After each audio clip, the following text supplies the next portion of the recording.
I have never heard a Buddhist monk respond yes to the question, "Are you enlightened?" The reason seems pretty clear to me. It sounds egotistical to say so. This, in my view, implies an admission that the concept of enlightenment is to some extent fraught with egotism and self-importance when applied realistically to oneself. One can only ignore this if one postulates some ideal or hypothetical individual out there or in the past who was enlightened, as it is easier to imagine and rationalize it in the world of symbols than in the world of flesh and blood, defecating, flawed humans. And of course, we're all familiar with lay people pridefully letting others know how farther along the path they are. Now, it is obviously possible to achieve a certain relaxedness in respect to one's ego, a certain reduction in ego defenses. But this, I think, entails being honest about our inevitable need for ego gratification. To use an everyday simile, admit that you're always going to end up eating at least a slice of chocolate cake from your fridge before you end up eating the whole cake and then pretending it was lettuce.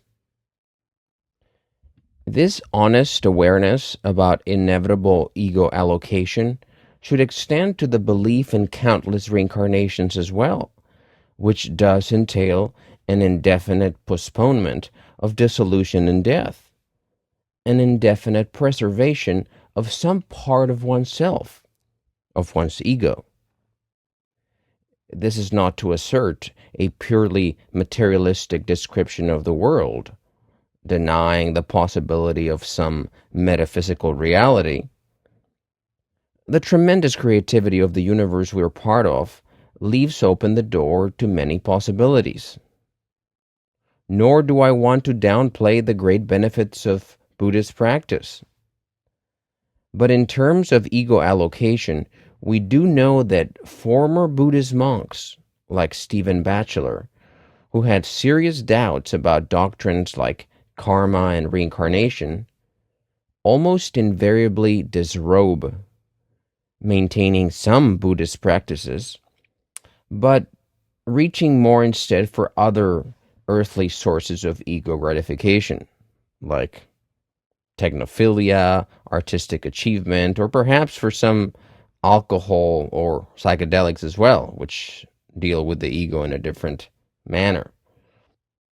From the perspective of Ernest Becker and terror management theory, the ego is largely a reflex of some unconscious fear of death. Death represents, in our minds, finitude and insignificance, so we try to achieve importance and a cultural durability to compensate. And we do so with the small, flimsy constructs of culture, since it is hard to not feel insignificant when looking out into the vast and mysterious universe. But we are part of it. We're part of this universe. And as such, we should learn to at least partially accept the anxiety and awe that it evokes, while, of course, also accepting the need for those flimsy constructs of culture and the need to allocate our ego therein, if not wisely, at least not too stupidly.